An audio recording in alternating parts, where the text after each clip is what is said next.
How to get stickers on iPhone keyboard. To get started, first of all go ahead and open up the Settings application on your phone. Once you're here, scroll down until you find the General option and tap on it. Inside the General menu, scroll down to find and tap on Keyboards.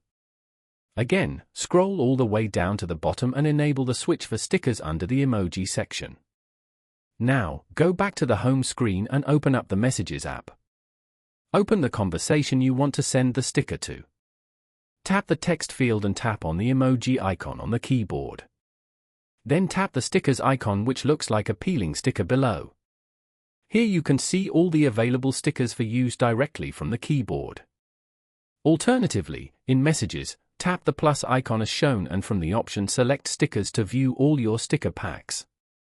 Following these steps, you can easily get stickers on an iPhone keyboard.